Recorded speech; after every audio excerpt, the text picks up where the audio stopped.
بسم اللہ الرحمن الرحیم۔ چودھری محمد یوسف مائی ٹاک کے ساتھ رمضان کے اس بابرکت مہینے میں اللہ تعالیٰ سے ہم سب دعا کرتے ہیں کہ اللہ تعالیٰ ہم سب کے لیے آسانیاں پیدا فرمائے۔ اسوہ حسنہ اور رمضان کا ہمارا ٹاپک چل رہا ہے۔ ہمارا آج کا ٹاپک یہ ہے کہ نبی پاک صلی اللہ علیہ وآلہ وسلم نے کوہ صفا پر جب پہلی تبلیغ کی تو اس تبلیغ کے بعد اہل قریش کا کیا رسپانس تھا، ان کا کیا رد عمل تھا۔ کوہ صفا پر تبلیغ کے بعد ایسی آواز جو اہل مکہ نے پہلی دفعہ سنی، جس میں پورے اہل مکہ کو، کفار کو گمراہ کہا گیا، ان کے بتوں کے خلاف یہ باتیں کی گئی اور ان کے بتوں کو یہ کہا گیا کہ وہ کسی نفع اور نقصان کے مالک نہیں ہیں، تو اہل مکہ بہت زیادہ غصہ اور غضب میں آئے، پھٹ پڑے اور انہوں نے کوئی ایسی حکمت عملی تیار کرنی شروع کر دی کہ نبی پاک صلی اللہ علیہ وسلم کو ان باتوں سے کیسے روکا جائے، کیونکہ اہل مکہ یہ جانتے تھے کہ اللہ کی وحدانیت کو ماننے کا یہ مطلب یہ ہے کہ وہ مکمل طور پر اپنے آپ کو سرنڈر کر دیں۔ اہل مکہ یہ جانتے تھے کہ اللہ تعالیٰ کی وحدانیت کو ماننے کا مطلب یہ ہے کہ مکہ والوں کی پورے اہل عرب پر جو برتری ہے، جو رتبہ ہے، جو بڑائی ہے، وہ ختم ہو جائے گی۔ اہل مکہ یہ بھی جانتے تھے کہ اگر انہوں نے ایسا کیا، نبی پاک حضرت محمد صلی اللہ علیہ وآلہ وسلم کی طرف پلٹے اور ان کے ایک خدا کو ایک مان لیا اور کلمہ حق پڑھ لیا، تو ان کی سرداریاں ختم ہو جائیں گی، ان کا روب، ان کا دبدبہ، ان کی شان و شوکت ختم ہو جائے گی، غلاموں کے ساتھ اٹھنا بیٹھنا پڑے گا، غلاموں پر وہ جو ظلم کرتے ہیں وہ تک ختم ہو جائیں گے۔ لیکن اہل مکہ کو ایک بہت بڑی مشکل یہ پیش آ رہی تھی کہ ان کے سامنے حق بات کی کرنے والا ایک ایسا شخص موجود تھا جس کا ایک کریکٹر تھا، جس نے پچھلے 40 سال میں پورے مکہ کو ایک کردار پیش کیا، جس کو اہل مکہ نے ہی صادق اور امین کے لقب سے نوازا ہوا تھا، جو انسانی اقدار اور اخلاق کا اعلیٰ ترین نمونہ بن چکا تھا۔ تو آخرکار اہل مکہ ان کے خلاف کریں تو کیا کریں؟ تو اہل مکہ کافی غور و فکر کے بعد اس نتیجے پر پہنچے کہ وہ آپ کے چچا سے بات کریں، یعنی کہ حضرت ابو طالب سے بات کریں۔ حضرت ابو طالب نے ہمیشہ نبی پاک صلی اللہ علیہ وسلم کی کفالت کی، ان کی سرپرستی کی، اور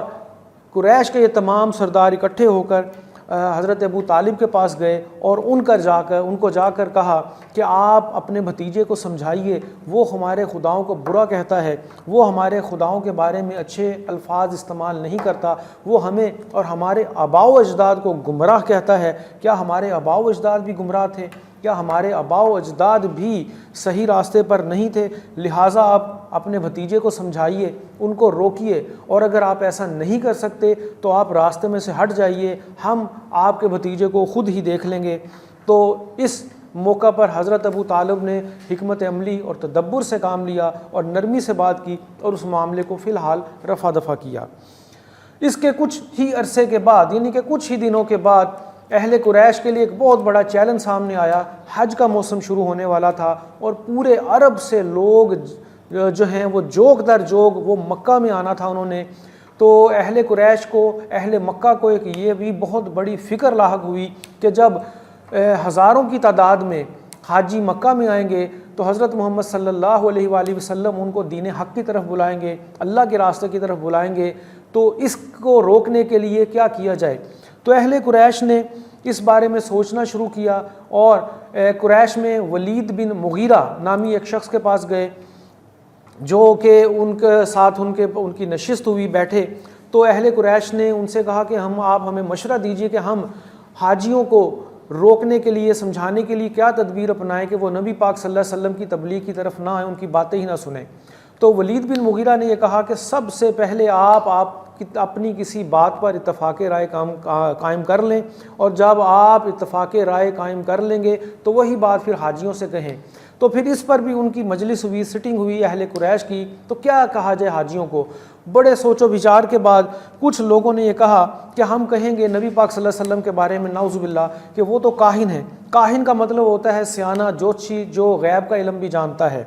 تو ولید نے کہا کہ خدا کی قسم وہ کاہن نہیں ہیں، میں نے کاہنوں کو دیکھا ہے، وہ غیب گوئی کرتے ہیں، لیکن محمد صلی اللہ علیہ وسلم کوئی غیب گوئی نہیں کرتے، آپ کچھ اور سوچئے۔ تو کچھ لوگوں نے مشورہ دیا کہ ہم حاجیوں سے کہیں گے کہ وہ تو پاگل ہیں۔ ولید بن مغیرہ نے پھر کہا کہ آپ صلی اللہ علیہ وسلم میں، یعنی کہ محمد صلی اللہ علیہ وسلم میں کوئی بھی ایسی حرکت، کوئی بھی ایسی عادت نہیں جو پاگلوں جیسی ہو، وہ پاگل بھی نہیں ہیں۔ وہ ان کی کوئی ایسی حرکت نہیں ہے جو ہم نے کبھی دیکھی ہو، اہل مکہ نے دیکھی ہو۔ پھر کچھ لوگوں نے کہا کہ ہم کہیں گے کہ وہ تو شاعر ہیں، وہ اپنی شاعری کے ذریعے لوگوں کے دلوں میں گھر کر جاتے ہیں۔ تو ولید نے پھر کہا کہ اہل عرب کی پوری قوم شاعری کو بہت اچھی طرح سمجھتی ہے، شاعری کی اصناف کو، شاعری کے رموز و اوقاف کو بہت اچھی طرح سمجھتی ہے کہ خدا کی قسم وہ جو کلام پڑھتے ہیں وہ بالکل بھی شاعری نہیں ہے، وہ کچھ اور ہی ہے۔ پھر کچھ لوگوں نے کہا کہ ہم حاجیوں سے یہ کہیں گے کہ وہ تو جادوگر ہیں، وہ آپ پر جادو کر دیتے ہیں۔ ولید بن مغیرہ نے پھر کہا میں جادوگروں کو جانتا ہوں، دیکھتا ہوں، نہ تو نبی پاک صلی اللہ علیہ وسلم پھونکے مارتے ہیں، نہ گرا کسی کی باندھتے ہیں، تو وہ بھی جادوگر نہیں ہیں۔ تو اہل قریش اسی باتوں میں الجھے رہے اور اس الجھن میں وہ اس نتیجے پر پہنچے کہ ہم اس دفعہ حاجیوں سے کہیں گے کہ وہ جادوگر ہیں۔ اس بات پر ان کا کسی حد تک اتفاق بھی ہو گیا۔ لہٰذا حج کا موسم آ گیا، حج کا وقت آ گیا، حاجی مکہ میں آنا شروع ہو گئے۔ تو اہل قریش کے تمام نوجوان سردار مختلف راستوں پر مکہ کے بیٹھ گئے، اور جہاں کہیں بھی نبی پاک حضرت محمد صلی اللہ علیہ وآلہ وسلم حاجیوں کو تبلیغ کرتے، اللہ کی راہ کی طرف بلاتے، تو وہ لوگ حاجیوں کو کہتے یہ تو جادوگر ہیں، ان کی باتوں میں نہ آئیے گا، یا پر جادو کر دیں گے، یہ ایک نیا دین لے کر آئے ہیں۔ اور ان تمام کاموں میں ابو لہب جو ہے وہ پیش تھا، وہ حاجیوں کو آپ کے بارے میں غلط تاثر قائم کرتا، آپ کی تکذیب کرتا، نعوذ باللہ آپ کی شان میں گستاخی بھی کرتا۔ قریش کی اس پلاننگ کا نتیجہ یہ ہوا کہ حج کا موسم جب ختم ہوا اور تمام حاجی حج کے بعد اپنے علاقوں میں اپنے گھروں میں واپس چلے گئے، تو پورے عرب میں یہ بات پھیل چکی تھی کہ مکہ میں اللہ کا ایک نبی موجود ہے جو اللہ کے دین حق کی طرف سب کو بلاتا ہے۔ تو اہل قریش کی یہ تدبیر بھی الٹی پڑ گئی، وہ حاجیوں کو روکنا چاہتے تھے، بتانا چاہتے تھے کہ یہ بات کم سے کم لوگوں کو پتہ چلے، لیکن حج کے بعد ان کی اپنی تدبیر ہی الٹی پڑ گئی اور پہلے عرب میں، پورے عرب میں یہ بات پھیل گئی اور دور دراز علاقوں تک یہ بات چلی گئی کہ مکہ میں ایک ایسا شخص ہے، یعنی کہ نبی پاک صلی اللہ علیہ وآلہ وسلم موجود ہیں جو ایک دین کی طرف، ایک خدا کی وحدانیت کی طرف بلاتے ہیں۔ تو قریش کی یہ حکمت عملی بھی جب بری طرح ناکام ہو گئی تو پھر وہ محاذ آرائی پر اتر آئے، آپ کے اوپنلی آپ کے خلاف ہو گئے، اور محاذ آرائی کی کچھ جو صورتیں انہوں نے قائم کی، وہ پہلی یہ تھی کہ اہل قریش، اہل مکہ، مشرکین، کفار،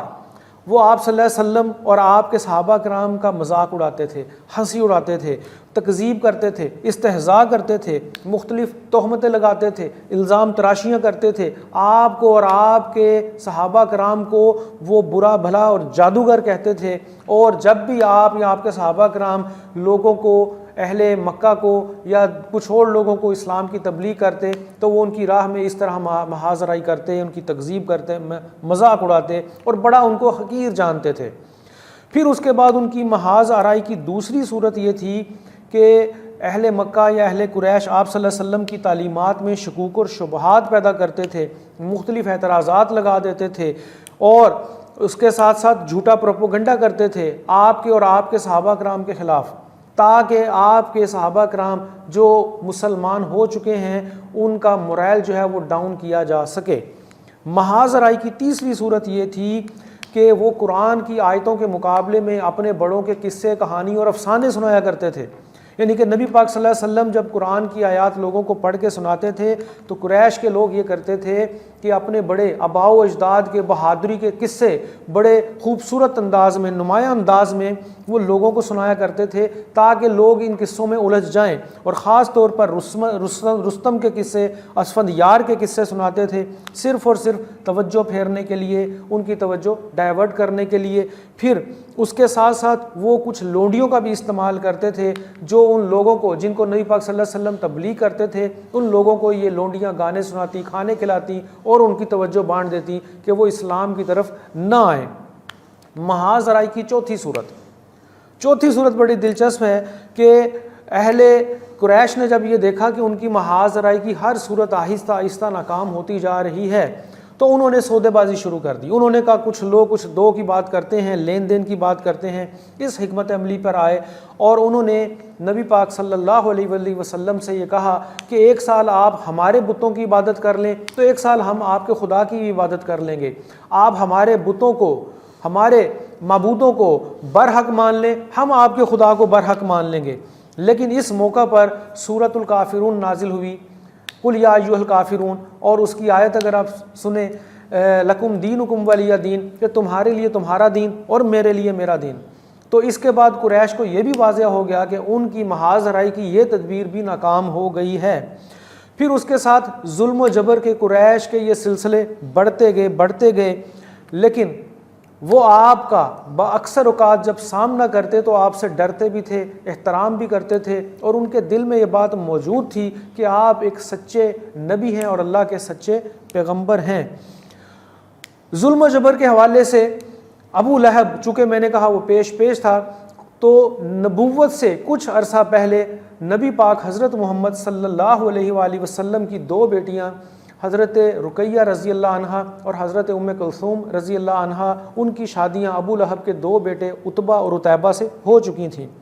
تو ابو لہب نے ظلم و جبر کا سلسلہ جاری رکھا اور اس نے بھرے حرم میں ایک دفعہ آ کر اپنے بیٹوں کے ذریعے آپ کی دونوں معصوم بیٹیوں کو طلاق بھی دلوا دی۔ یہ بھی اہل قریش کے ظلم اور جبر کا ایک طریقہ تھا۔ اور اس کے ساتھ ساتھ اس دوران نبی پاک صلی اللہ علیہ وسلم کے ہاں بیٹے کی ولادت بھی ہوئی جس کا نام عبداللہ رکھا گیا، اور کچھ عرصے بعد آپ کے بیٹے جو ہیں وہ انتقال فرما جاتے ہیں۔ تو اس بات کی خبر خوشی کی طرح ابو لہب نے پورے مکہ کو سنائی اور خوشیاں مناتا رہا، اور یہ کہتا رہا کہ آج محمد صلی اللہ علیہ وسلم وہ ان کا نسل ختم ہو گئی ہے۔ تو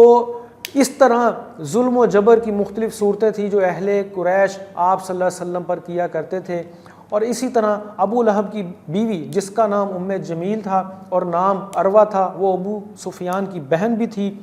وہ آپ کی راہ میں کانٹے بچھایا کرتی تھی، آپ کے دروازے پر اور دروازے کے آگے کانٹے بچھا دیا کرتی تھی۔ ابو لہب جب آپ جس راستے پر چلتے تھے وہاں پتھر مارا کرتا تھا، اور اتنے پتھر مارتا تھا کہ آپ کے پاؤں کی ایڑیاں لہو لہان ہو جاتی تھیں۔ یہ قریش کے ظلم و جبر کی کچھ داستانیں ہیں جن کا ابھی آغاز ہوا، اور یہ سلسلہ کئی سالوں تک چلتا رہا۔ تو اگلے ٹاپک میں جلد ملیں گے، قریش کے ظلم اور جبر کے حوالے سے یہ ساری باتیں آپ سے ڈسکس کریں گے۔ اپنی بات کو مکمل کرتا ہوں۔ قوت عشق سے ہر پست کو بالا کر دے، دہر میں اس میں محمد سے اجالا کر دے۔ بہت شکریہ، اللہ حافظ۔